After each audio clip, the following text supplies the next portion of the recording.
Have you been looking for something loud, funny, candid, and raunchy?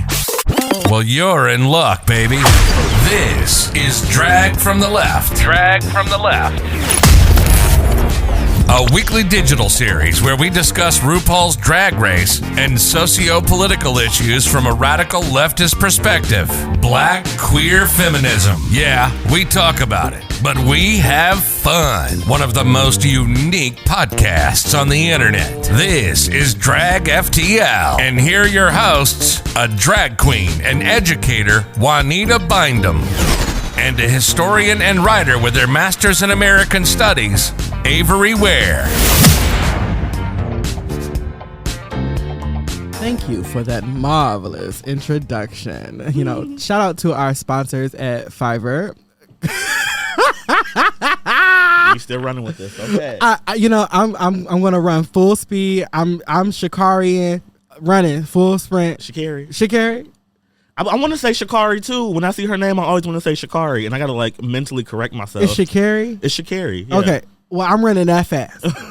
Pretty fast. I'm running that fast. Okay. Hi, everybody. Welcome back to another week of Drag from the Left. I am your hostess with the mostest, the very Reverend Dr. Juanita Bindem. Hi, y'all. It's Avery here. I'm still pretty lit from last night, so this is gonna be a fun time. We like lit. Turn it up. This is your second week without a drag name. The audience is not enjoying this. My drag name is still lit from last night. Okay. That's actually a cute ass drag name. That is. Lit from last night is really cute. Lit from last night is cute, bitch. Coming to the stage, Miss Lit from last night. You never sober, bitch. You stay lit. Ooh, I'm so glad to be back here again with you. You're looking supple and moisturized and cute. Thank you. I literally just rolled out of bed. Well, some people got it like that. If you got it, you got it. Shut up. Shut up. If y'all can't tell, we in here clowning this morning. Yes, it's one of those mornings, y'all. We stay busy, and sometimes you just kind of be hot on life, and marijuana. Yeah, that too. Oh, Miss Lit from last night. Tell me what we gonna talk about today. So today, inspired. I don't know if that's the right word. No. Inspired by okay, because I was going to say my fave, but after this week, I don't know.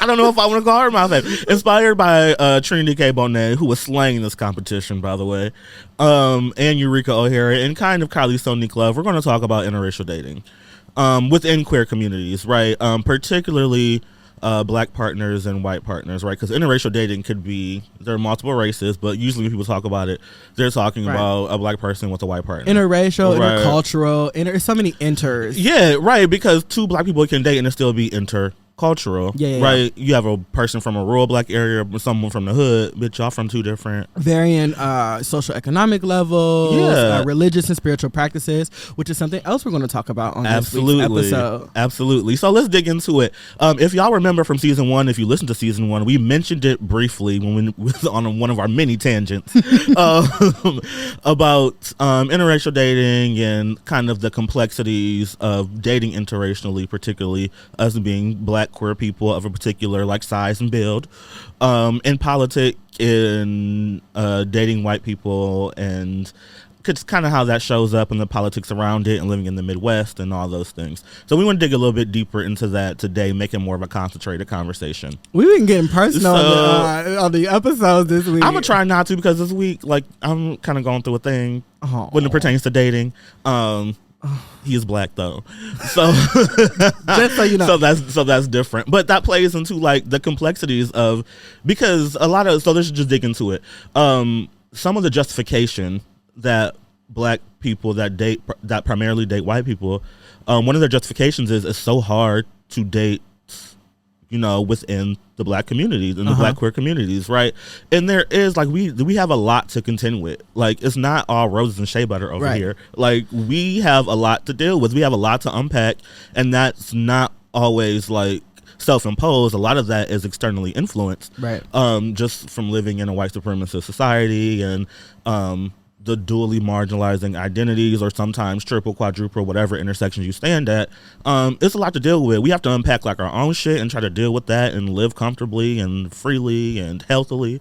And then when you put another Black queer person, you add them into the equation, they have a lot to unpack on their own. Now you got to do that shit together. It's a lot of suitcases. It's bag lady.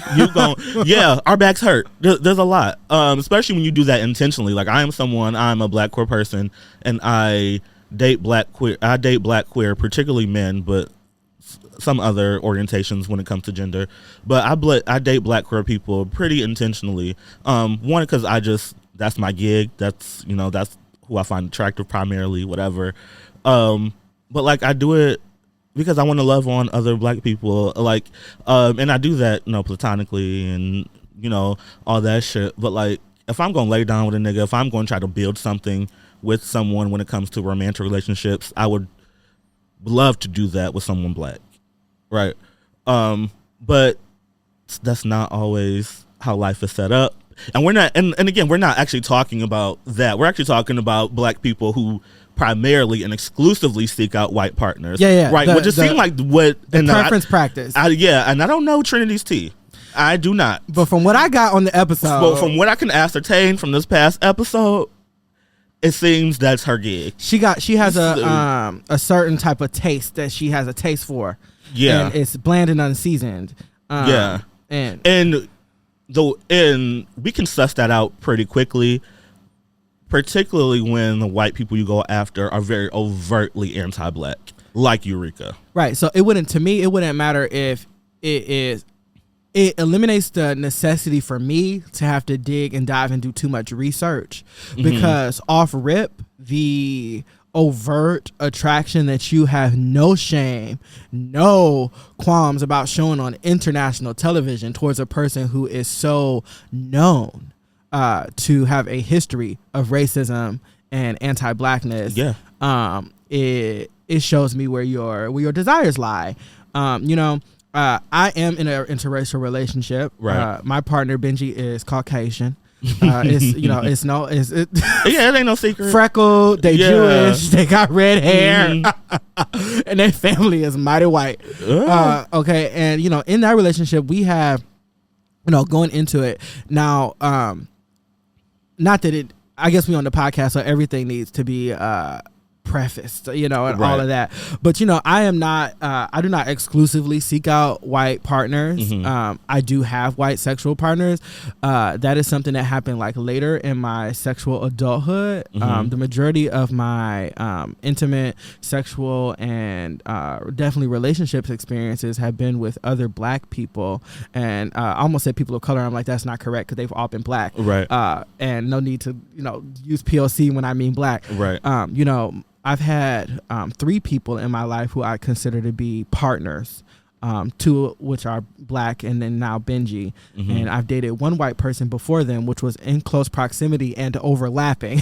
With Benji, which is how I got all my Telfar bags. But I've talked about this with Benji, and we've had to have this conversation. I had to let them know, like, I can only, if we're going to like be more than sex partners, and our relationship has to be based on anti-racist principles.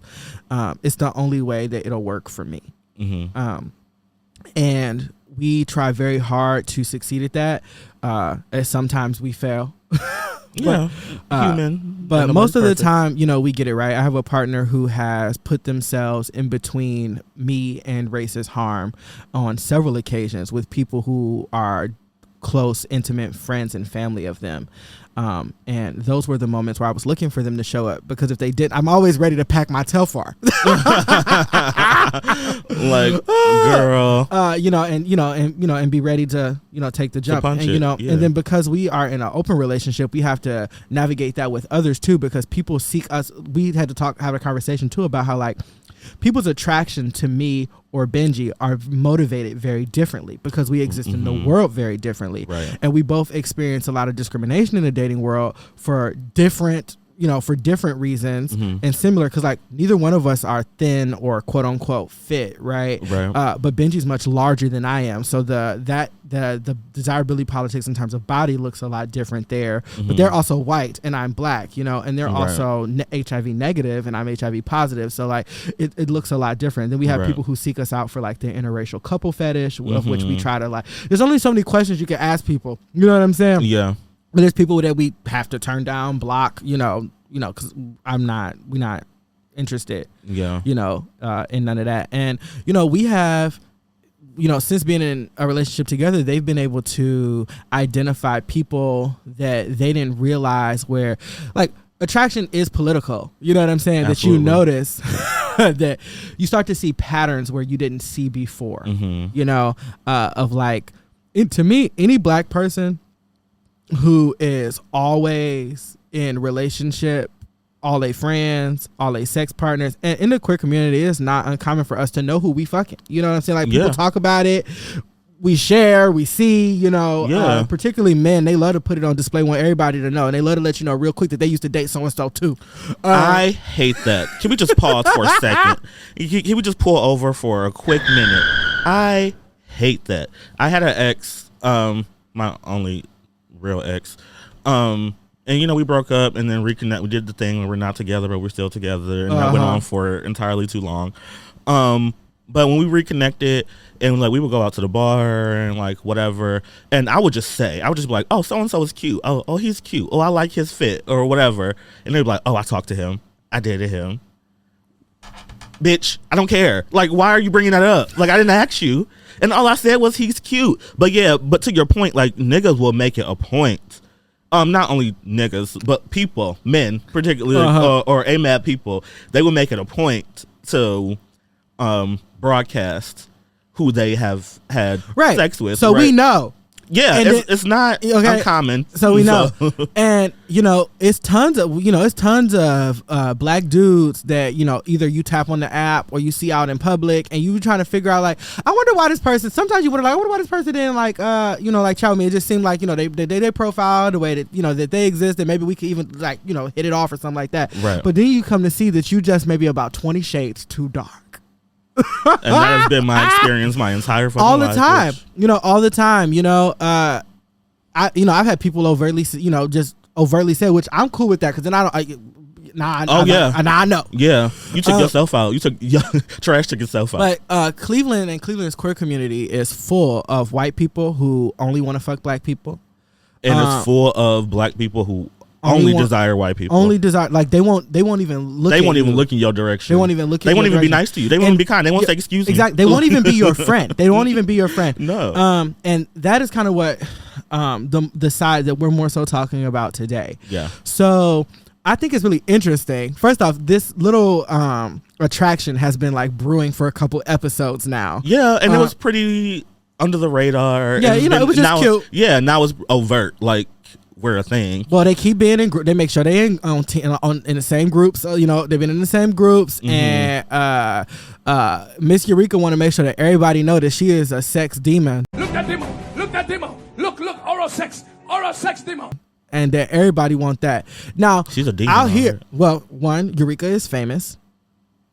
She's one of the top working which rises your desirability level considerably. Yeah, and she's fat. So like, there are chasers out here. Fat people are desirable. Yeah, and we are. Absolutely. Okay, people love them, and people love super fats. You know what I'm saying? They might not say it publicly, but so I have no doubt that people find Eureka sexually attractive.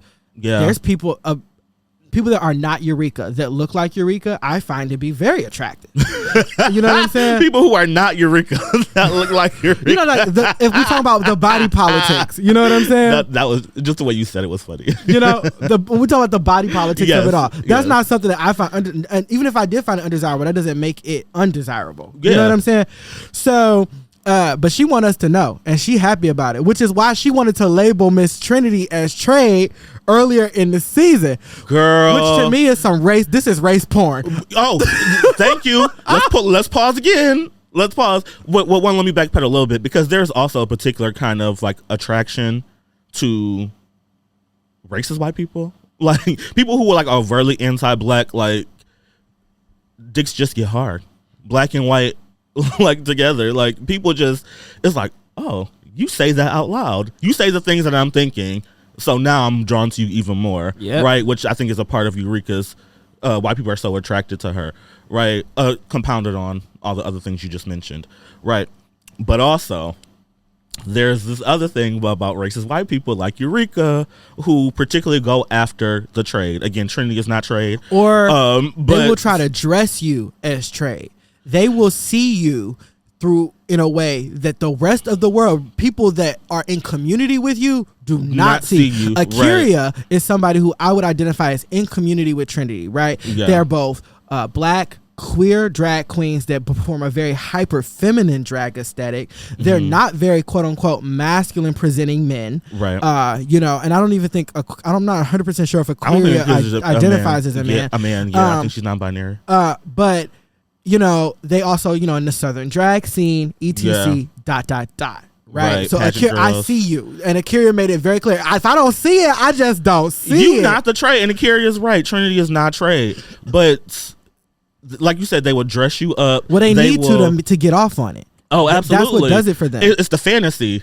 It is this racially. I hate the term racially motivated, but it's this racialized sexual fantasy that they build. It's almost like a caricature of yourself that they build. Well, up people and get attracted to the tabooness of it. It really gets them off. But it's a way. It really is for the individual that is the object of that gaze. It is dehumanizing in a way that permeates and doesn't just affect that individual, but definitely affects a greater community at large, right? Because how many times have you been came at by a white person at the bar on an app in a way of which you ain't giving nobody permission to come at you like that, right? But they think that they can because somebody else has allowed them to. Right. You know what I'm saying? Yeah, because of this narrative that they built in their head of how they can address you, how they can talk to you, what they think you like based on that fantasy. Example. Right. I'm going to post this picture on Twitter. We got two tweets. We behind on that other tweet. I did find the tweet thread from last week, you guys, about the tweet thread about non-binary identity. So we will get that up on Twitter.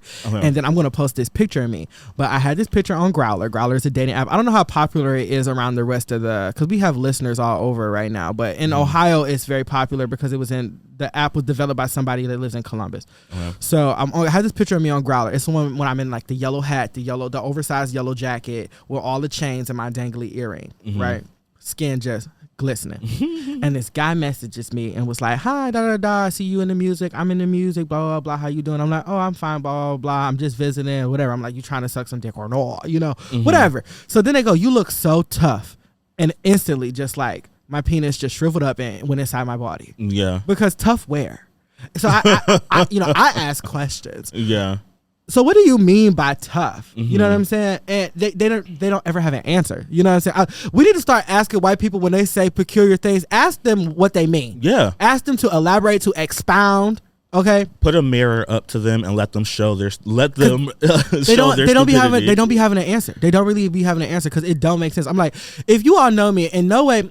The way that this person meant tough is them trying to code me and dress me in an aggressive, masculine, black male archetype to fulfill whatever is needed for their sexual arousal. This is fetish based. It's a racialized stereotype. Yeah. Very much. And one of which I don't fit into.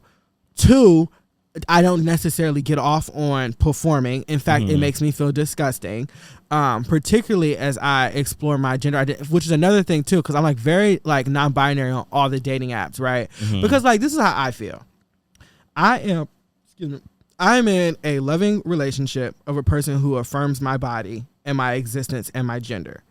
So if I can have all of that, why would I go somewhere else and not have it? You know what I'm saying? Like on a dating app, I'm HIV positive, I am queer, I am fat, I am not a man. And if this person can love and accept me that way, I expect everybody else to too. And I don't need to get my dick sucked by a bigot.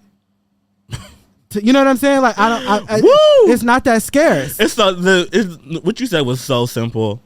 Like in kind of a baseline that pretty much you would think everyone can agree on. But then there are people, and again, we don't know Trinity, but based on what we have seen, there are people who will exclusively seek out bigots to suck their dick. And it's just like, why? Like, I don't know. Like, I don't have need it. you don't have to do this. And I get you want to be affirmed by the dominant culture, and you're really playing into this idea, this myth of white supremacy, that white people, the validation of white people somehow, validates you as a person or whatever. And it's just not necessary. Like, you can go out and find someone who affirms you in all the ways that you need to be, that you deserve to be affirmed, right? And I think we both say this with the knowledge and the wherewithal to understand that when we're talking about the things that we have to unpack and the things we have to navigate, we understand that, and it comes into like in-house, right, intra-community, that we are dealing with internalized anti-blackness, homophobia, transphobia, patriarchy, a history of being financially disenfranchised, which leads to career stifling, education discrepancies, all of these different things of which seem like we can, when dating people who don't necessarily have this same type of baggage, right, could be attractive and swayed in that way, right? But that's intentional and part of the design, that we're only to be objects for their pleasure, of which we transcend that. There is an essay in the Life anthology edited by one of my favorite writers, Joseph Beam, and I forget the writer's name, but I'll put it in the episode bibliography. And he said something that was so poignant and pointed to me. The essay is about his attraction to white people and unpacking that and how it makes him angry that he's attracted to white people, but also how he can't stop, which in the 2021 of it all is very like, it's tired. We've been there, done that. There's essays upon nothing essays new, upon essays. nothing different. Right? And there's nothing new under the sun, but his essay was really good. And I think he really got to the crux of his internal frustration with desirability politics and all that, as opposed to this very surface level of, I don't know if you saw this tweet this week, but this one black dude was like, it's my right to be fucked by white penis or by pink penis or whatever. Why did he have to announce that like that? Like, bitch, I don't care. No one cares. No one cares. Have the pink peen. You don't have to. Anyway. So go ahead. I'm sorry, because it's not good for podcasts that have these little dead sound spaces. But I just go ahead. Yeah. Sometimes, like when we add this video, y'all will understand these dead pauses. I think power structure, power dynamic is something that always has to be paid attention to, right? So I am intentional about the way I display my relationship with a person that is white, right? And I don't understand why people have, like, I don't wear my partner's non-black identity as a badge of pride. But a lot of black people do, based on a lot of things that you just said, right? A little bit ago, all these discrepancies, all these like material resources that we might not have based on, how we show up, our identities. That's a struggle that they might not have. So that's almost that validation, that like badge of honor is like, here's one less thing I got to contend with because I am validated by this white person and their pink peen pleasures me. So I'm going to flag to all of you all so that I'm that bitch. So there's also this skit. I forget this young man's name. But there was a skit that he did. It wasn't TikTok. One of the apps that was popular before TikTok. Vine? And I don't think it was Vine. Thriller Vids. Maybe. It was maybe that. And I forget his name, but he was ran off of Twitter and he was very attractive. He was very funny. Like, he had talent. But people took his parody literally and they just kind of bullied him and he just left.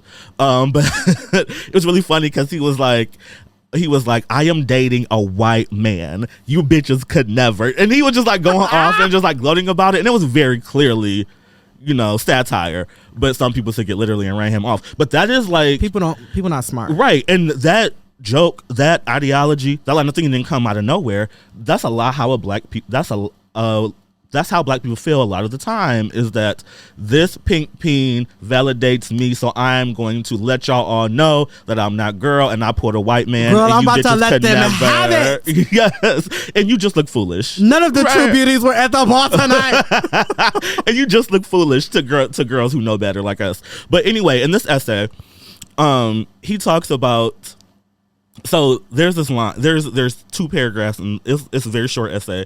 But he says, how much of what I desire, and I'm paraphrasing here, I'm not reading verbatim. Right. Do I desire you because I actually find you attractive, or do I desire you because I want to be that thing? I want the things that you have. Right. Your privilege, your power as a white person, I'm sexually attracted to you because I want that same power. Right. And then he continues to unpack that. Right. And this is very, it's just very pointed, and it's very like literal and real. Like all the things that a lot of black people who desire and exclusively seek out white people, they probably feel or think, and maybe don't have the skills to unpack and put it on the page. But he does it in a very earnest way that is honest. And again, in the 2021 of it all, we've had essays upon essays about this, i.e. Jeremy O'Harris, who was in the latest episode of Gossip Girl, which is really fucking annoying. but you know, it's on par with their politic, I guess. So it's interesting. It's a phenomenon. I want us to be free of the pink peen, and well, not free of it, but like exclusively the pink peen industrial complex is what we like to be free of. Yes, and I want us to be more in tune with the power dynamics and how that plays out. And I want us to be, because as much as you think that you live in your own life and no one is paying attention, there is a new generation coming up, and again, they have information at their fingertips, so I think they're much more informed than we are. But that only goes so far, right? They're looking at us as black queer adults, and we're like, how are you navigating? Like, what's your tea? What's going on here, right? And for better or worse, they tend to mirror what they see. Yeah. So there is a responsibility that I think we all have, regardless of where you're seated in life or anything like that. I think there's a responsibility that we all have to be more responsible in all of our politics, but based on this conversation, in our dating and fucking politics. And is which one people like to, leave off. A good friend of mine, those CoStar apps or whatever, CoStar just really read them for filth one day, so they had to come into the office and tell us what it said. And CoStar told them and said, why do you have a different standard for people that Ooh. You fuck Ooh. than the people that are your friends and colleagues? Ooh. Damn, that probably hit them in the chest. Like, but people do. We don't think about that. People, we love to hear. And these are like just so you know, any young people out there that are just entering the dating sphere, these are some lines that white people will say to you to try to trick you and manipulate you, and to try to tell you that your senses that's telling you that they may be racist, that they're not. I like what I like. They love that one. I can't help who I loved. And these things are horrible, because these are like weaponized language that is like was used to was basic level to use to justify queer love. You know what I'm saying? Yeah. But not bigotry. This is not what these little lines were meant for. And it's vague enough, so it's ambivalent. I just can't, no, absolutely not. And then the thing is, when you let them know, though, be warned that white people will be violent, because that's what they are. Here's my favorite. No racial hangups. Oh. And I'm going to tell y'all right now, somebody tweeted this, and I have been saying this for a year and a half. Ever since the uprisings for George Floyd, you have seen so I talked about this in a previous episode very briefly, but so there is a dating app for people with kinks. I forget what it's called. They now let you have to like register on the app, and you can sign up as like a Black Lives Matter profile, right? You can put it as a badge in your account. This was their response to an uprise in racist violence that is happening on dating apps, which we are seeing ever since the uprising. In the past year, in the past 18 months, we have seen, this is being studied, an uptick in racial-based violence, discrimination, and verbal assault on gay dating apps. People are more racist openly online than they had been previously, because they're being put to the ringer, you know what I'm saying, held to a different standard. But somebody tweeted the other day that BBC has now shifted to BLM. And do you know? I have never seen so many white people with Black Lives Matter in their profile, in their Twitter bios, all they're on doing their dating is app profiles. They're virtue signaling and flagging to be attractive to black folk. Yeah, they're like, they want black people to feel like they're safe with them, that they are non-racist, so they can exploit that and then colonize your body. And colonize your body. That's all they're doing, right? And again, people with sense can see through that. Because you have to, this is like people that only read like the clickbait, only read the like opening sentence, don't read the whole article, at least the whole first paragraph. At least read the introduction. Okay, see the post date and the author. At least see that. Right. Okay.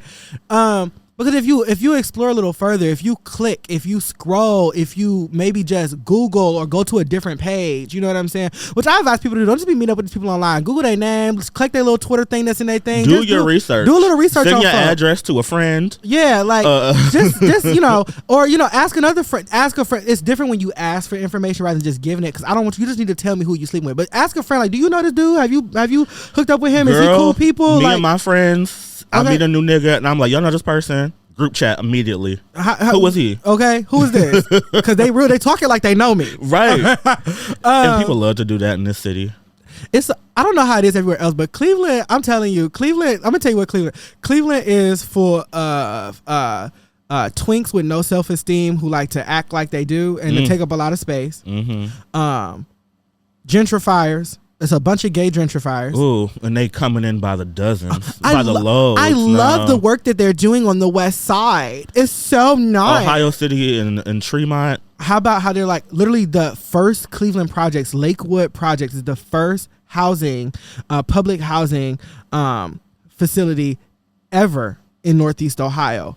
Is literally blocked from all of this development by a bridge and is put in a pit downtown by all the germs and the smog from all the old metalworking plants and all of that already. Mm-hmm. And now even further they are building and developing it even more, blocking them all. I definitely believe that housing project will leave and those people will have to find somewhere to go. I doubt there will be a new one built. They will. They're going to have to find somewhere to go. They all just got to find somewhere to go. I bring this full circle. Years ago, I was seeing this white dude, and he had a beautiful loft in Ohio City, right? And this is kind of before I had like geographical kind of politic. I wasn't really like in tune with gentrification at the time. I didn't know that term, but I saw all the white people moving in and all the black people had to leave, and I just didn't like have a name for it at this point. But I stopped dating him because like he had this beautiful loft and this you had access to the roof, so we would go on the roof and drink sometimes. So I'm looking over the roof and something just hit me. I was just like, he has this beautiful loft in this kind of warehouse that has been repurposed to have these apartments in them, and I'm looking over the roof and I see the projects right across the street. Yep. And it's just this very, like, you have the murals and you have these new bars and you have this new beautiful loft, and right across the street is the hood. So I turned to him and I asked, I was like, you don't see anything wrong with where you live in? And he was like, no, what do you mean? And I think that's the last that we went on. I went off with somebody online. Somebody been telling me that this dude is racist. An old friend of mine told me that he was racist, and then my other friend told me he wasn't racist because he slept with him. And I had to explain to my friend, it was just like, that don't mean he's not racist. That don't mean he's not racist. And also, look at you, light skin, biracial, you know what I'm saying, really fit into like the realms of desirability. Mm-hmm. And then your friend who's saying that he's racist, who probably tried to hook up with old dude too, and then got the boot because he was dark. Yeah. You know what I'm saying? He tweeted, and which is interesting because he's trying to get a podcast in this studio too. I ain't gonna drop no names, but shout out to West 117 Studios for shouting us out the other day on Facebook, because I got to get into some shenanigans in the comment section. So they make movies or whatever. You are good. So they was like, oh, it's so nice to see the new skyline, the new buildings, and I was like, I actually think it's quite sad because these same reasons, right? Mm-hmm. If you know Cleveland geography, first off, if you know how gentrification works, it doesn't matter what city you're in. It works the same way everywhere. Yeah. They literally will build structural barriers, right, to block people out of neighborhoods, roads, highways, which they're doing right now in the Kinsman area in Cleveland. This whole new Euclid corridor that they're building, like 90 is about to go right through Kinsman. And for y'all who are not familiar with Kinsman is the hood. Yes. Kinsman is... It's the hood to the point that once it's no longer the hood, it's no longer called Kinsman. Right. They're going to rename it to SoKins or like... It's Chagrin. It's Chagrin. When you exit Cleveland and you enter Shaker Heights, Kinsman is no longer called Kinsman. It's Chagrin. Kinsman and Chagrin are the same street. Girl. They're the same street. The minute you enter Shaker Heights, it is no longer Kinsman. It is now Chagrin. Right. And I didn't say hood in a pejorative way. I just mean like... It is what it is. It's the hood. Okay. Like, y'all know who make this podcast. We're not about to have to pre-qualify every single thing that we say. Right. I've been to parties on Kinsman, and they was lit. You know, I done been but to... they were slightly dangerous. So it is what it is. It is what it is. When you take a community and you disenfranchise them and they don't have access to resources, this is what's going to happen. It would happen to anybody, and it has happened across cultures, across racial and demographic lines. Yeah. But this is what they're doing, and they're building that over there. And there's also no community benefits agreement. Nobody is out here really advocating for one. You know what I'm saying? And I'm not either. I don't live in the area. You know what I'm saying? Yeah. And I have my list of, of things that I'm working, and organizing for. And that just happens not to be on my list. But the people over there have been, for the longest, we're fighting for that. And it's just not happening in any avail because all of the community-based organizations and the fucking whack-ass Cleveland nonprofits, that it benefit from that whole area. How many nonprofits are in Gordon Square? How many nonprofits are in Ohio City? How many nonprofits are in Lakewood and the West Side? Mm-hmm. All the theaters are. Everything that's not downtown, that's Playhouse Square, Gordon, Black Canvas, Cleveland Public Theater, Near West, like all of them, you know what I'm saying, are on that side of town and benefit from the gentrification of these neighborhoods. Yeah. And people get to come get like a urban backdrop. It's like urban light, nigga light. Is what they, get, diet ghetto is what they get. You get nigger sensibilities, but no niggas. Yeah. So, so that's what they get over there. And I was just letting him know, I was like, I don't think nothing cute about that neighborhood and this happening. Well, I'm just saying, like, no, I said what I said. Right. And this is the same person. So shout out to the Cleveland baseball team no longer being called that hideous name that it used to be called, which I will not even say. And Guardians is a cute name. So all y'all. And the Cleveland Guardians is a rich history of Cleveland. And who cares that the logo ugly? They should probably revamp the logo. But let's talk about which they will do.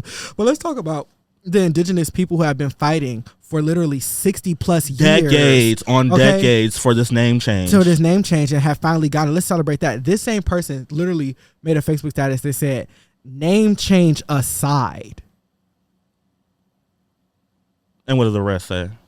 Name change. I was just like, what do you mean name change aside? I really love the Guardian statues and the number one thing that we should be celebrating is the name change. That's why we're here. This is why we're doing this. You can't put the name change aside. The name change is why you put the status up. I'm just like, what is wrong with y'all? And like people, these blinders.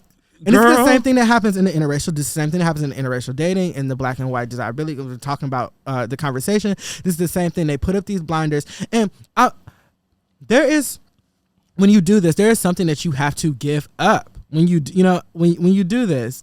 This is why people don't do it. It's work. It's hard work, and it's uncomfortable, but it's necessary work. I feel like I've said that 100 times on this podcast. It's hard work, but it's necessary work. Yeah, girl, you have to take off the blinders. Use your peripheral view. Look side to side. Pitches, I don't know what y'all need. Y'all need contact. Y'all need contact lenses. Y'all need some glasses, girl. I got bifocals in here. Trifocals if necessary. Biracial, bifocal. I don't know. And what I would like to say is transitioning to the point, going back to Trinity, is I relate on the sense that, like, I get that Trinity is a drag queen. It's black and is a drag queen. And it's also HIV positive. It's not necessarily the most masculine presented individual. In that, the black community suffers from these tropes in a lot of different ways, and that they're inflicted upon us, but then we're required to assimilate to the dominant culture, which is our oppressor, to even try to feel like, well, we are made to seem like we have to, right? To get any semblance of, of love, desire, respect. But it's a different place and it's a different time. And there are people out there that will desire you, and a lot of them will be people like you. So you have to start to interrogate always interrogating and criticizing. And girl, you live in Atlanta. Yeah, it's where it's if you like, ain't got no black dick, it's black gay utopia. It's black gay utopia. Like, and we just heard Akira just said out loud that they like femme, they like cunt, they like sissies. That's what they into. Mm-hmm. Okay, and all I'm gonna say is you have to get to a place where you find yourself people like you attractive. Not only attractive, you have to. And this is weird coming from me because I have the lowest self-esteem in the world. But like, you not only have to find yourself attractive, you have to respect yourself. Yeah. You have to value what you bring, how you present, what you bring to the world. Like, and it's not like... And it's a work in progress. You can do it without being all the way there. I mean, you fucking these white people and you don't love yourself. So why can't you fuck some black people and not love yourself too? Right. And not to put them like, not to like impose harm or trauma onto those people, right? But you can work through like, and there's this narrative that you have to be fully developed, a fully formed person to be able to date and fuck. Back into RuPaul's Drag Race. RuPaul got us all fucked up talking about if you don't love yourself, how the fuck how can you love somebody else? And that doesn't really brew to be true. That doesn't curl all the way over. This is oftentimes where people need the most love. Yeah. Is when they are incapable. Even if it's temporary.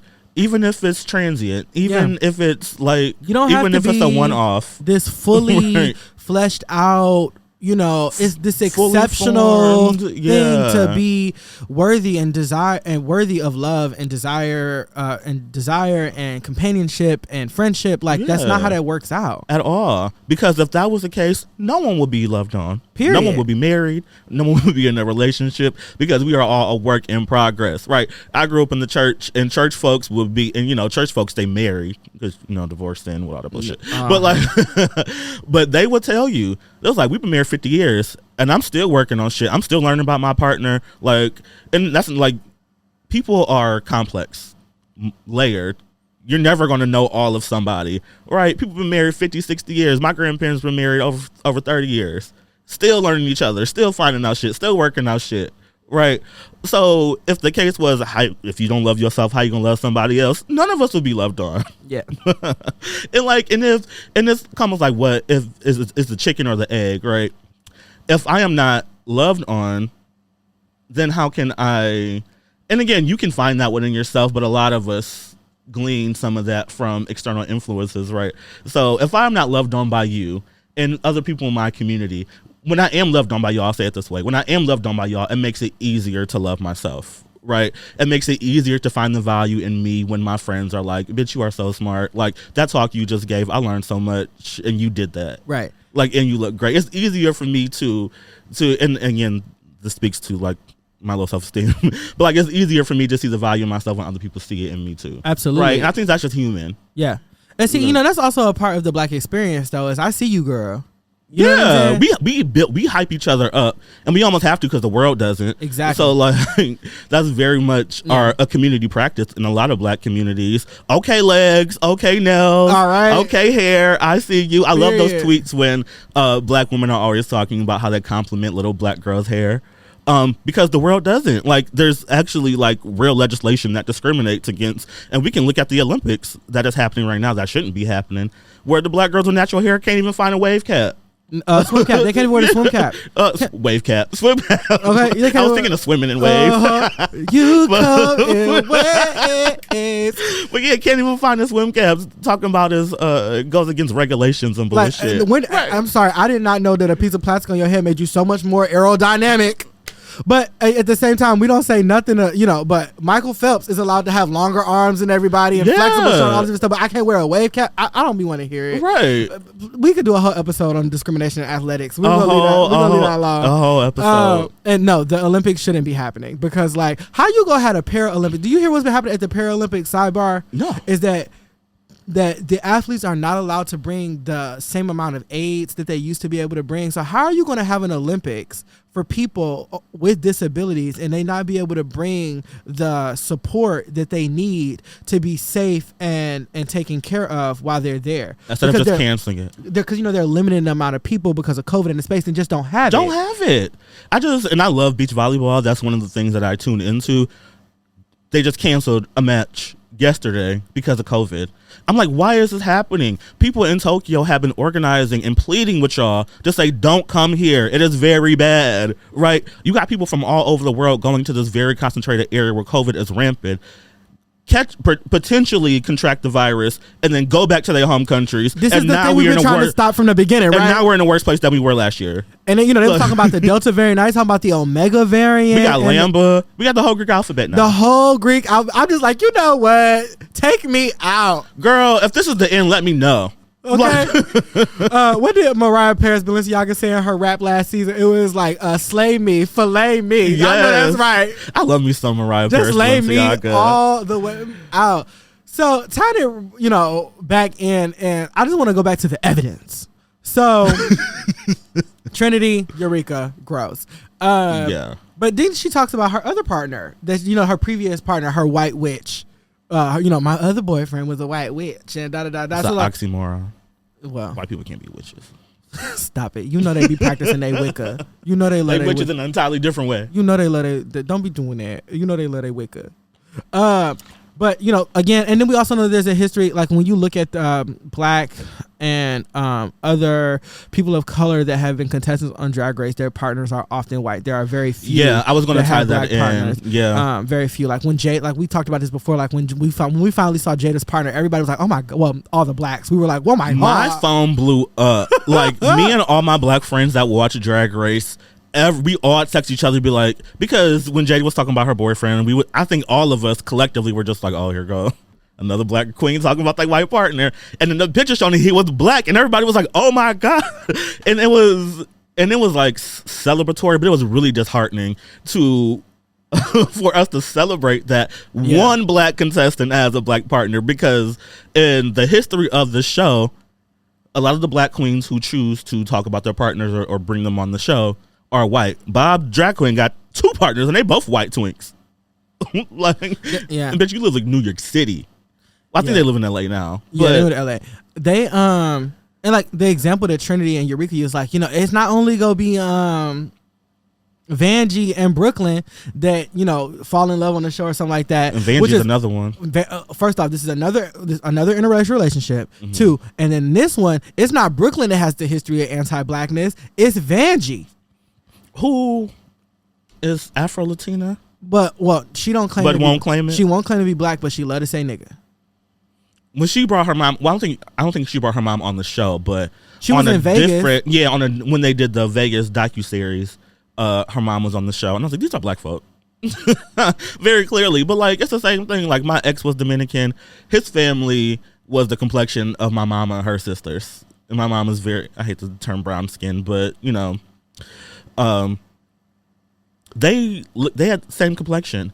And my partner at the time, my ex, he would very much claim blackness, but his family did not. Like they did not. I mean, and that's very on par with a lot of Dominicans. They like to denounce their blackness. There's a lot of anti-blackness that happens. Yeah, and there's a history there with Haiti and all the things, but it's colorism just in a different form. All form. Product of white supremacy culture. Like, we know where to place thine blank. Yeah, it's just on the islands and not on the mainland. Yeah, so, mainland in air quotes. But yeah, let's go back to the white witch, which segue. You know what though? Let's take a little break and then we'll come right back. Okay. Alrighty, we'll see you all soon. You're listening to Drag from the Left with Juanita Bindum and Avery Ware. We'll be right back after this break.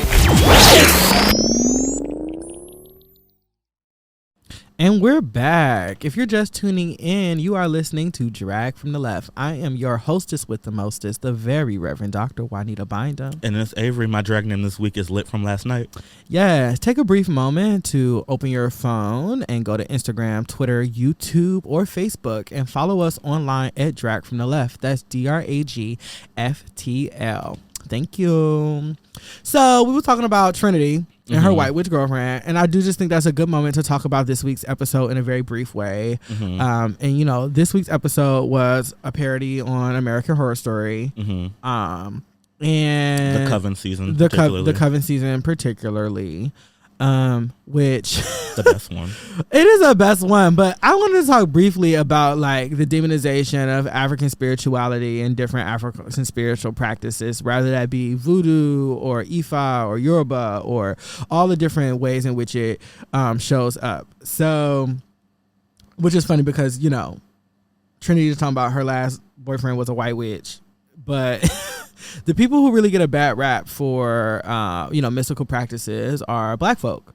And they do an episode this time, but this is more so like a call out, I guess. Is just, you know, they had a curious character is, you know, the voodoo dog character, which again, like they're doing a spoof off of something else that was already done, but it didn't. I think you have to be very, very careful in media when you're playing with these archetypes that have historically been misused to paint black people and the African diaspora in a negative, you know, light. And it didn't. The skits on RuPaul's Drag Race do a very poor job at applying any like critical thinking that's across the board to any, you know, of the things that they do where they could though, right? Yeah. They could be like, okay, this was done whack, let me show you how it's really done, and then apply the art of drag to it, which and still make it funny, still make it enjoyable. Which to me, in its authentic sense, is really what drag has done throughout history. Is and queer performance art really has done is be subversive, is be critical, is to interrogate, is to be innovative. Yeah, is to punch up. Yeah, you know, speak truth to power in a very creative way. But that doesn't happen, you know, on the show. No. You know, on RuPaul's Drag Race, you continuously see like the Hollywood African voodoo trope, you know, continually applied to this show. So, like for example, on the runway theme, this episode was "Oh My Goth," and you have the first person down the runway, Ginger Minj, like in a voodoo doll look, you know, and voodoo dolls have been attributed to voodoo culture, to black African spirituality in a very negative light. Something that's demonic, something that's hateful. When we see it in film, when we see it in television, it's always something to cause harm to other people. Something that's always used in retaliation. Yeah, and that's not even really. The funny thing is though, is that voodoo dolls really come from a more white Christian background. The original, like if you study like with the use of them, which is really strange. They don't really have. It's like another thing that's like made up and then applied to be part of the voodoo culture because it's like cool for TV, you know, I guess. And I think it's really sad because I apply it to just like how they do such poor treatments of like trans representation on the show. When you have contestants that actually this is like a part of the way that they, you know, live and exist. Kyria has spoke on this season about how they believe in the occult, in ghost, in spirit, in spirituality. You have a contestant that does, and this is a successful contestant on the show. You have another one like Aja, for example, who practices different forms of African spirituality. She has a whole song called Bruja. Yeah, which is very good. Which is really good. And I listen to it all the time. Yeah, she's a really talented artist. She got bars. Her music is really nice. If you're into queer music, you know, it's good. A lot of drag queens have very good music that a lot of people are sleeping on. Yeah. Like some of them don't, but some of them do. Yeah. So, you know, for example, like in All Stars 3, we had during the reading challenge, Thorgy was like, in case you didn't know, she's a straight up witch. How do you think she got on this show? And it just seemed, you know, it's like a ha ha ha funny joke, right? But then this is another example that paints African spirituality as something that is meant to cheat, swindle, lie, coerce. Take advantage, coerce, which is really like not what that is about. No. If anybody like has been doing that, that's been white folk.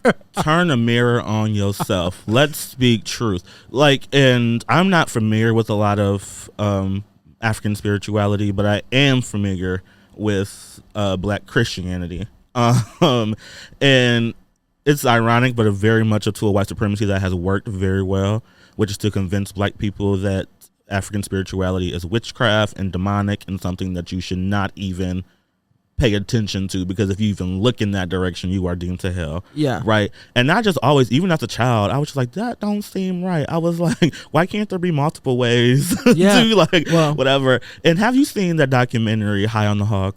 I just started watching it last night. I'm through episode 1. Girl, that first episode had me in tears. It's so good. Oh my God. I really recommend that you all watch it. It really gives you even if you just watch the first episode. One is very well done It's a very well done surprised. documentary. I was really surprised. I was very surprised. I was very surprised in how deep they went.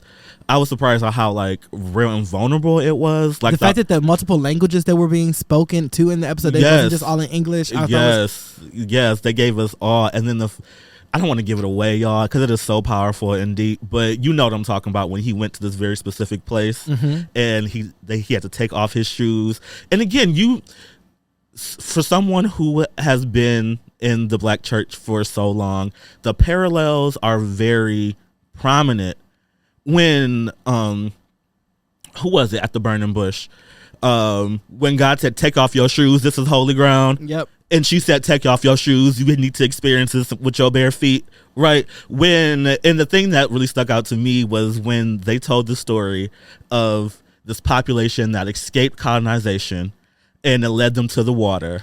With on the crocodile's back? Yes, I'm getting chills just thinking about it. And them led them and they still live on the water to this day. It's a city literally built on the water to escape colonizers. How do you not see that, hear that story, and at least to me, who has been in the church and knows the Bible, how do you not immediately think of the Israelites escaping Egypt, like escaping slavery, right? They literally had to part a Red Sea and go through the water. Yeah, girl. The stories have been appropriated, and demonizing people's religious figures is a primary tenet of imperialism, right? But I say that to say they're much more alike than they are different. Yeah, right. They have taken these stories, these narratives, this scripture, this biblical text, and coerced it in a way that fits their narrative. To create a caste system, to oppress, to marginalize, to inflict harm, to cause violence. And they sold it. My pastor always says, I'm not in the church, but I still have a home church, and I still very much claim my pastors, Tim and Denny Williams. And my pastor, who is also my auntie, will always say, "You buying a lie when the truth is free." Yeah. She says it all the time, and it just sticks with me. You are buying a lie. And the truth is free and is right in front of you. Yeah, I mean, there's a serious intentionality behind that. Like the Haitian Revolution, like you got your first, free state of Black folk, that have freed themselves from the French, the French, the English. The English came a little bit later, and it was one more. They didn't free themselves. Probably the Spanish too. Who knows? Whatever. Oh yeah, the Spanish played a part. They didn't free themselves, But voodoo, practicing voodoo was a major part of their organizing to successfully claim but take back what was theirs. Yeah, they're organizing their encouragement because the Haitian Revolution took a very long time. Yeah, this wasn't no one-off and they went and killed everybody and they were free.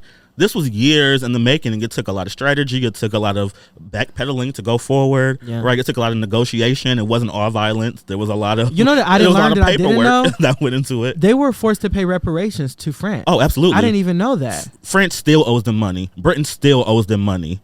Absolutely, and the white folks, the French, the English that happened to escape Haiti, guess where they came?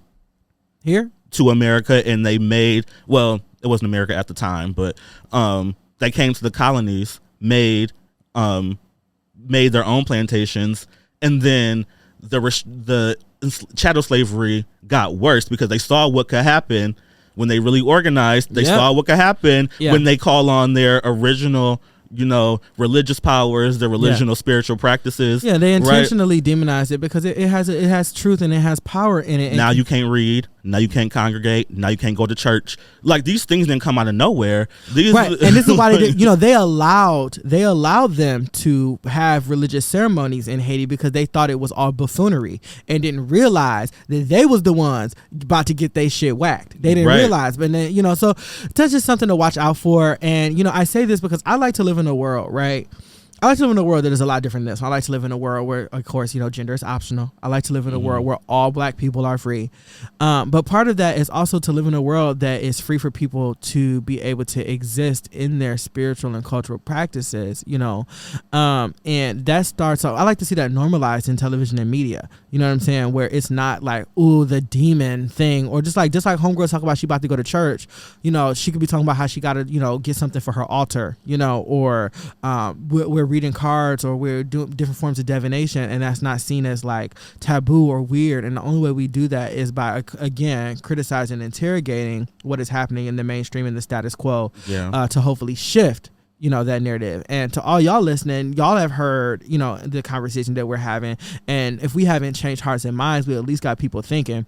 So that's kind of where I'm at. Yeah, I would like to see a world where the lines between strict religious, boundaries are kind of blurred, because that's kind of where I am. Like, why can't I merge, why can't I merge different religious beliefs, practices, whatever, into something that works for me? There's so many different types of, like, first off, the continent of Africa is very vast, and even if we just talk about West African spirituality, even it's very, very diverse. You know what I'm saying? And like, if we talk about Yoruba and Ifa, and we come over here, we talk about voodoo and hoodoo, or voodoo as a separate thing. You said, to incorporate. That's really what voodoo is. Voodoo is a set of spiritual practices that can be practiced on their own or in collaboration with other, spiritual practices, as well. So, it just isn't what they done told us what it is. We all know they didn't tell us lies. They keep telling us, that at Thanksgiving we sat down at a beautiful table and sat down there with the white folk and ate lobster, and we know that ain't true. Oh, girl, please. So, that's that. That is my call out. But I also have a call, in this week, and I want to do a shout out to my boo, Lil Nas X. Yes, Lil Nas X, for this brand new music video. Yes, niece. Go on. A new cut, a new color. Like, everything about it was fabulous. Let's talk about for a minute the power that queer performance art has. It's important to mention because we're on a television show that is supposed to be, or at least I thought was, performance art based, in which we don't get any like critical analysis, it's any competition capitalist based. Yeah. That tries to wrap itself. Yeah.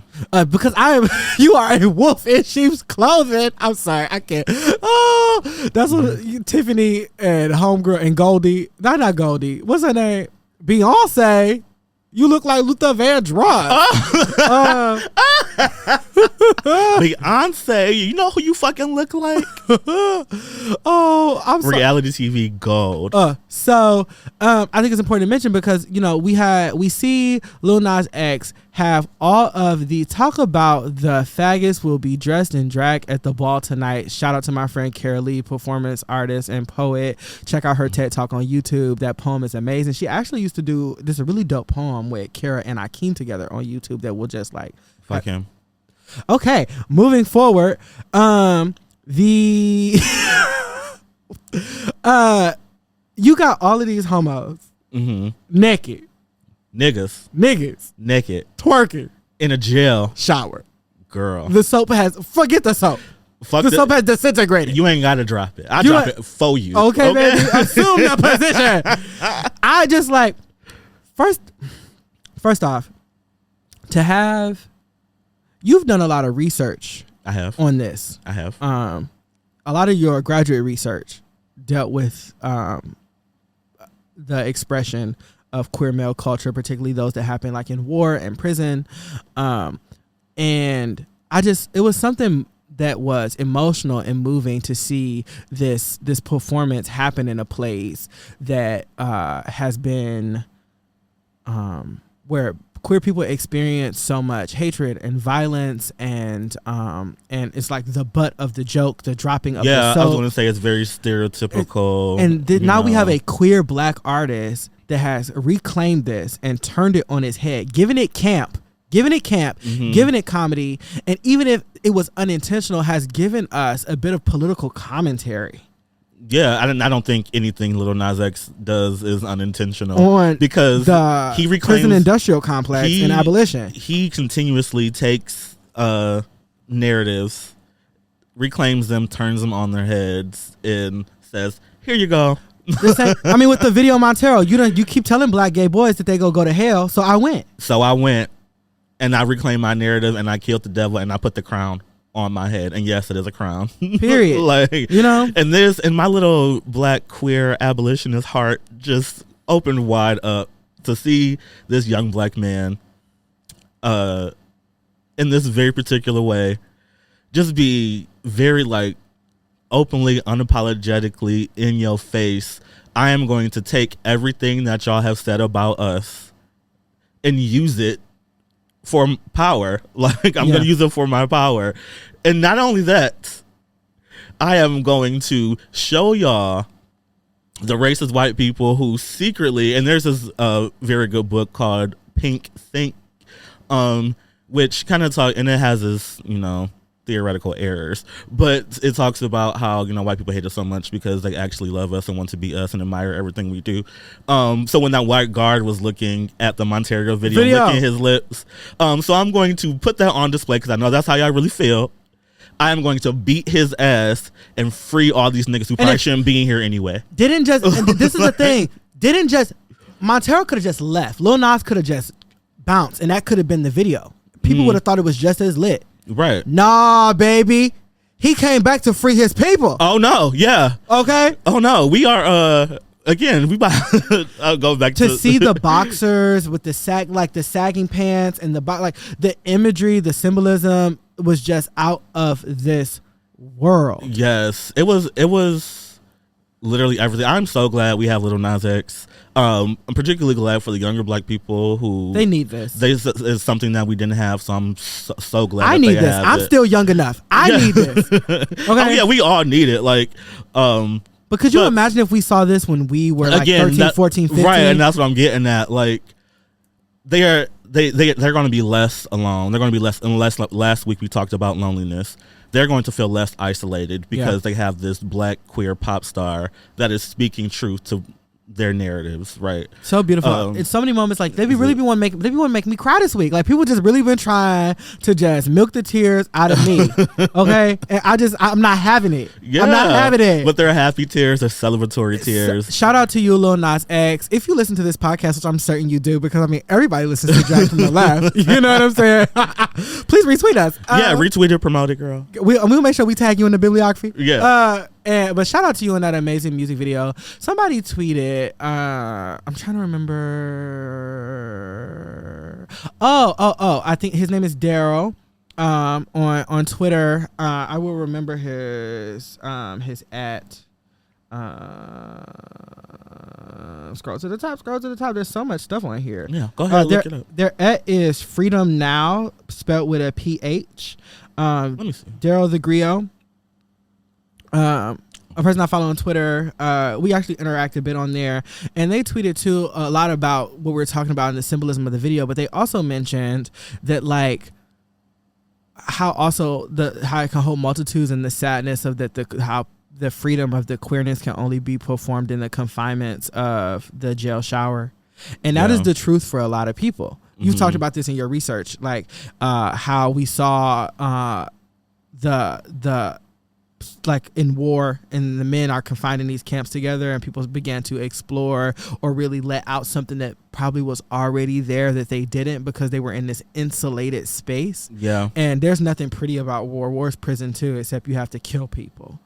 Yes. Yeah, and this is World War II particularly. But if you look at any war, if you look at most wars throughout history, a sexual revolution of some kind has happened. In World War I, it was the outbreak of syphilis and gonorrhea, right? Which is happening right now, by the way. Yeah, because they were either fucking prostitutes or fucking each other or both, and it just got real rampant and spread. And actually, a lot of people died, which is not counted in the number of deaths, but a lot of people died from STDs, STIs, because they were at war for so long and in the middle of nowhere. What else you gonna do but fuck? So, well, that's happening right now. I was on a call at work the other day, and they were talking about enter the chat for the call, right? And it's just everybody is getting syphilis. What are we gonna do? There's a huge increase of syphilis in the state of Ohio right now, and they're thinking about they go run out of penicillin shots. Ooh. They don't know. It's just a lot. That bad? Oh yeah, it's the public health, sexual health workers are having to game plan about how we gonna educate these people about encourage people to stop being scared to get tested, secure enough antibiotics, to treat people.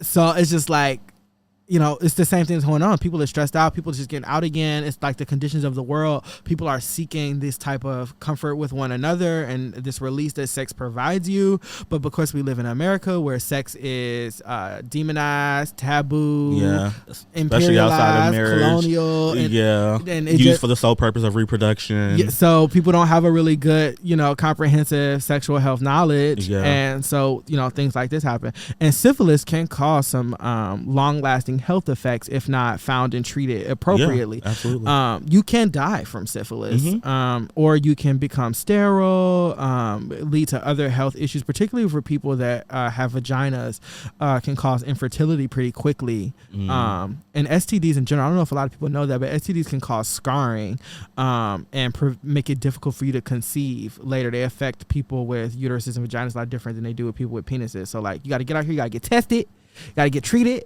got to talk about it. We ain't got to judge. We're not saying judge. We're not saying shame. STDs and STIs are a normal part of being a sexually active adult. I say this all the time. If you adult and you fucking, you gonna have one. You gonna get one. I mean, the statistics are there. Even when you take all the precautions, it's something that happens. You grown, get tested, get treated, going about your business. Yeah. It's really not that deep. It can be, but if you don't get tested, you don't get treated. But it's really not that deep. Like, you an adult and you fucking get tested every 3 months. Yeah, if you're in the state of Ohio, you can visit ohiv.org, the sexual health program that I work for, to get access. I'm always looking to get access to sexual health resources nearest you, or also order a free HIV test kit or get free condoms mailed to your home. Shout out to that. Yes, absolutely that. Yeah, shout out to Lil Nas X. Shout out to your job, your place of employment, who do very good work and help out a lot of queer people, particularly Black queer people, like myself, who don't have health insurance, who can't get it. I'm an adjunct, and that's not something they provide for us. Right. They barely pay us shit, so they definitely ain't giving us no health insurance. Right. So yeah, that video, just him and Normani just completely took me out. We don't even have time to talk about Normani. We don't even have time to talk about it. But all I'm gonna say is the Black pop stars are giving it to us. I'm ready for another era of this, because like, it's when it comes around. It comes around. Yeah, that mumble singing, that mumble rap, the vibe music. I don't do that. What's a vibe? I like effort. Okay. I like intentionality. I'm sick of the vibe. Okay. I don't do vibes. I want you to go off. Go the fuck off. Have something to say. Suck a dick. Get a job. And that's what Lil Nas X is doing, bitch. Okay. If I ain't gonna do nothing, I'm gonna suck a dick and I'm gonna make you see it. I cannot wait for them to release this uncensored. First off, it is anti-Black and homophobic that tweet has not gotten 200,000 likes yet, because if somebody else had posted that would have got 200,000 likes in like a minute. They tweeted that if the post from the video on Twitter gets 200,000 likes, that they will post the uncensored version on Pornhub. And I would love to see the uncensored version, because when they was dipping it low, I just know the cheeks is spread. I just want to see. Yes, and another thing I appreciate about Lil Nas X is a lot of the dancers that we saw in the BET performance are in this video too. Yeah, like I recognize. And I like that all the dancers in the shower was Black folk. Yeah, and the majority, and then the white boy that's doing the rapping, he was very careful where he placed him in that music video. We didn't need him. Well, he makes a lot of music with Lil Nas X. He produces a lot of his music. I'm sure they're peers. They're around the same age group. What's something else I want to touch on? Lil Nas X is a baby. You are closer to age to him than I am. There's a little bit of age gap between Juanita and I, if y'all didn't know. A slight one. But, Lil Nas X is an adult. He's grown. But there's something that is a little bit bothersome of kind of like the thirst after him. He's 22 years old, 23 years old. Y'all need to calm down. Y'all need to reel it in. He's a very attractive young man, but he's a young man. And the things that people be talking to him and asking him out loud, like asking him about his private parts and his and his sexual position and all of that, and just and he has the best comebacks. Oh yeah, the comebacks stay ready. He is a very good troll. But y'all really should calm that down a little bit. It's gross. Leave that boy alone. But it also speaks to the underrepresentation of out queer people, black queer people particularly, where people feel like they know you, so they ask very invasive questions because there's no one else. Because they should be asking this to their friend, but they don't got that friend maybe. So, I don't know. I'm not looking for any more friends right now, so don't ask me nothing. Unless you want to be friends with Lil Nas X, we can work You together. can be friends with us. And we would love to have you on the show. Yeah. And for me, as a very non-sexual, like, you are very much a niece in my mind. But like, I mean, I'm closer to age to you, so I mean, we can. No. But no, it's a like, professional here, Drag from the Left. Yeah, but there are niggas like in their 30s, their 40s, their 50s thirsting after this little boy, and I was like, he's an adult, but like, there's also something. It's a fine line. Ugh. So let's do a speed round of Saint and Sinner for the past episode. What is your top look of the week? Oh, it's a tie between Trinity and Eureka. They both ate to me. They did both eat. The top look for me is Eureka. Eureka has really been coming with the looks. Looks on. And I'm really sad that now I'm not going to get to see the rest of them. Unfortunately, Miss Eureka did get sent home. In terms of the mathematics, I guess, of the show, it should have been her instead. Like the bottom two, I wouldn't definitely not have sent Raja home. Right. Still Raja for the win.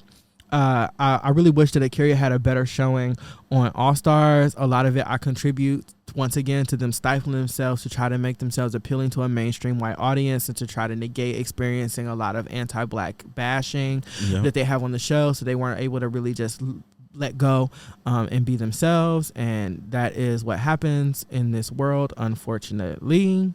I do not agree with the winner of this week's episode, Kylie Sonique Love. How do you feel about the winner? I love me some Kylie Sonique Love. Love her to death. We all know that. I've standed. I have praised her multiple times throughout this season. And I'm glad she does have a win. I kind of probably would have picked Pandora for the win. But yeah, I'm glad she won. She ate the lip sync. She looked wonderful. I mean, her runway was lit. She devoured Manila. I mean, first off, they really need to do better at like picking. If you go pick a Assassin. I Manila? mean, she has entertaining lip syncs, but Assassin? I think not. I've seen Manila live and I was bored. We saw her together. Oh, you thought you were bored? I was bored. Oh. I was like, where's Latrice? Bring her back. Well, Latrice was on a different level. Latrice was on a whole nother. Baby. So, y'all, we saw Manila and Latrice. New Year 2019? 19. Before the world shut down. Right. In Columbus at Access Nightclub, which, is very white Twinkie, but a very nice venue. And they book the talent. Oh, like I've seen Shangela, I have seen Shea Coulee there. Crystal Method was just there a couple nights ago. Yeah, Kennedy Davenport was in Columbus. I think she performed at Access too, just last weekend. So we saw them in Latrice. I forget her first number. But she looked wonderful. But her second, she had all these tech issues. Her husband was going around cussing people out, making sure, which was very cute, by the way. And he was not playing. We saw him. We looked up there, and he was not. He was pissed. And Latrice was just standing there, like all prim. She was like, "Oh yeah." Like, he has done this before. Like, he has cussed people out on her behalf before. He had to pull up the song himself because he stayed with her backup track. He know. Yeah, because they had the wrong version. She did a live version of Jill Scott's "He Loves Me," which is my Lizelle in E flat, which is my favorite song my favorite song in the world. I'll just say it is. That is my favorite song. And that live version, I had never heard that live version before. It is a very, like, you have to search for that. Like, it's not on any of her projects. But if you find it, and there's a very, very good live version of it. But it's one you have to look for, right? And the people at Access didn't have the right version. They just had the track version from the album, which is a slow. It's a ballad. But this live version is a very there's some many grooves. There's some go in it. Like there's a disco feel. Like, it is very good. Jazz, R&B, it just switches. So once they finally got it right, baby, it was a transcendent. She was in this all white, floor length, beaded, pearlescent muumuu, the biggest hair, completely barefoot. You could smell. I don't know what perfume she had on, but you could smell her from the stage. She smelled like honeysuckle. It was spiritual, girl. I almost cried. It was so good. Let me tell y'all, we were front row. We were right there, and we was so jacked up. We were so jacked up. We were lit. If we had to record the podcast the next day, it would have been because over. This bitch I was just dancing. I was singing. Shoved that edible in my mouth in the middle of me singing a song lyric, and I was like, "Oh my god!" I don't think I chewed it. I just like shoved it right down my throat. And with that said, thank you for tuning in to another week from Drag from the Left. I am your hostess with the mostest, the very Reverend Dr. Juanita Binder. Hey y'all, my name is Avery. Thank you for tuning in. My drag name this week is Lit from last night, and we will see you all soon. Be sure to check out this week's episode of Drag from the Left Wednesday on all those those podcasting networks and YouTube. Follow us online at DRAGFTL. We love you and we'll see you later. Bye-bye. Bye, y'all.